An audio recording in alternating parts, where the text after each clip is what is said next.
Very good afternoon, dear student. In the previous sections, we were discussing mechanical energy balance and energy requirements of the pump. So we come to the end of our fluid flow. The few more topics were left. One of them is flow of falling films.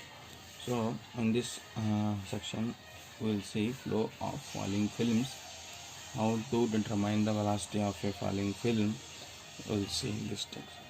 First of all, we see how this or when these falling films are formed. So these fluid films are formed when a fluid flows over a inclined surface or a vertical surface, or fluid is withdrawn from a tank at rapid rate. So when a fluid flows over a inclined surface or vertical surface, or when a tank is withdrawn at rapid rate, that means tank में जो पानी को हम बहुत speed से निकाल दिए, so that it forms a film. ठीक है. सो इन फिल्म्स को कैसे सॉल्व किया जाए, इन टाइप्स में फ्लूइड फ्लो के कैरेक्टरिस्टिक्स कैसे रहते हैं, या वेलोसिटी क्या होगी फिल्म की, थिकनेस कैसे चेंज होगी, सो ये सब हम इस सेक्शन में देखेंगे. So to understand the flow of falling films, what we should do is we should couple the differential equation for the shear stress and shear rate relationship. So shear stress और जब falling film flow हो रहा है inclined surface पे या vertical surface पे, तो उसका क्या करेंगे, shear stress और shear rate का relationship निकाल के उसको क्या करेंगे, coupled with the differential force balance. So force balance apply करेंगे, will allow to derive the velocity equation for falling films. ठीक है. तो इसके लिए हम क्या करेंगे, let us assume a falling film is falling from a inclined surface. ठीक है. ये एक inclined surface है. ठीक है. एक inclined surface है और एक film इसके ऊपर फ्लो हो रहा है at an angle. This inclination, angle of inclination is alpha to the horizontal. इस पे क्या हो रहा है, एक फिल्म समझो, एक फिल्म फ्लूइड का फिल्म फ्लो हो रहा है. ठीक है. सो this is the fluid film और L is the length of the film,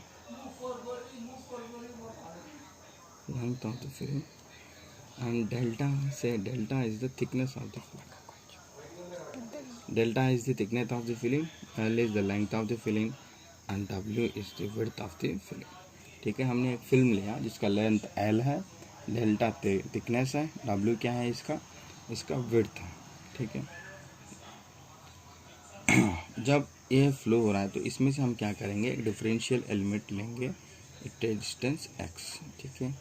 at distance x पे हम क्या कर रहे हैं, यहाँ पे एक डिफरेंशियल एलिमेंट को निकाल रहे हैं. ठीक है. So let us consider a small control element having thickness x. Control element of thickness x. So delta is different, delta is the thickness of the film.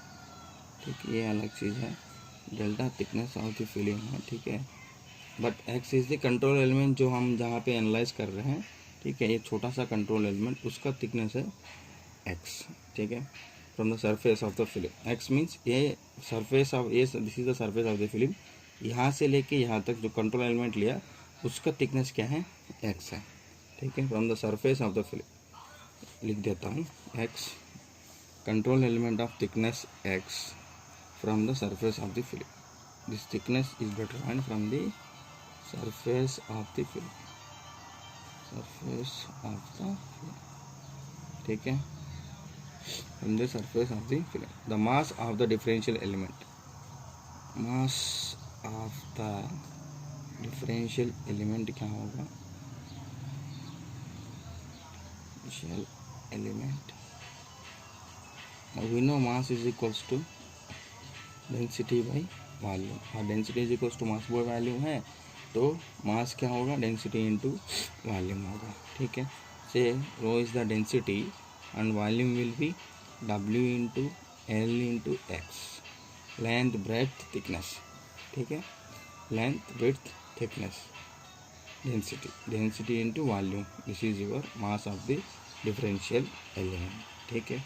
Now will see mass. अब mass के बाद क्या करेंगे, हमने कहा कि force balance करेंगे, right. So will see what are the different forces. One is your force due to gravity, एक आपका force due to gravity act करेगा इसके ऊपर, सो उसका डायरेक्शन क्या होगा, फोर्स ड्यू टू ग्रेविटी का डायरेक्शन डाउनवर्ड्स रहेगा। So this is your force due to gravity का डायरेक्शन डाउनवर्ड्स रहेगा, ठीक है। Force due to gravity will be, force you know, force is equals to mass into, this is mass, rho into W into L into X into acceleration due to gravity into G, ठीक है। This is your मास, हमने अभी derive किया, density into volume is mass into acceleration, that is acceleration due to gravity, ठीक है। Now there is another force which is acting in opposite direction, that is force resisting flow, force resisting flow, वो हमारा shear stress है, ठीक है। हम लोग को शेयर स्ट्रेस का मतलब क्या है, shear stress is nothing but, shear stress is force by area, force will be stress into area, share stress into area, ठीक है। So force resisting flow will be tau, this is shear stress, area क्या होगा इसका, area होगा W into L, ठीक है। So there are two forces, one is force due to gravity, another one is force resisting flow which acts in opposite direction, that is tau shear stress into area W area, okay. Now we will see component of gravitational force acting in inclined plane, because here only acceleration due to gravity force हो रहा है, लेकिन जब हम अगर आपका vertical plane है, so there will be entire G is acting upon the film, but it is an inclined plane, so there is a component of gravity only acting on this plane, so that component can be said as gx, ठीक है। gx उसको हम समझ लेते हैं, ठीक है। so g is the total acceleration due to gravity acting, gx is the component of acting gravity in the inclined area में, ठीक है। so for that write down component of gravitational force, component of gravitational force along inclined plane, along inclined plane, along inclined plane क्या होगा, along inclined plane will be is equals to rho into W into L into X into G into cos alpha, ठीक है। this will be cos alpha, क्यों, there is no, हमारे यहाँ पे total नहीं कर रहा है, इंक्लाइन प्लेन पे एक्ट कर रहा है, ठीक है। सो इस डायरेक्शन में होगा तो cos थीटा लगाएंगे तो this will give us this, so cos alpha, so alpha is the angle of inclination, ठीक है। Now what we have to do, we have to do force balance, by doing force balance over the differential element under steady state conditions, ठीक है। Force balance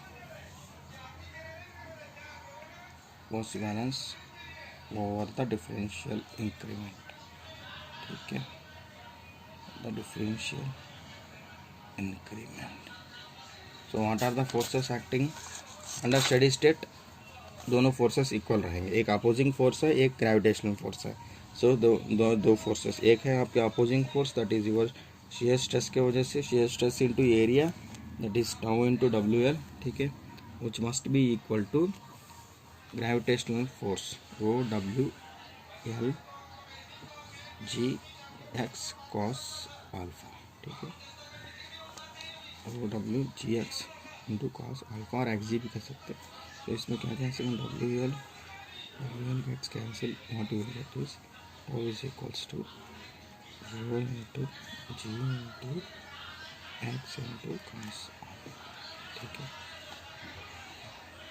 is equals to rho g into cos alpha. So this is the equation. From power law equation,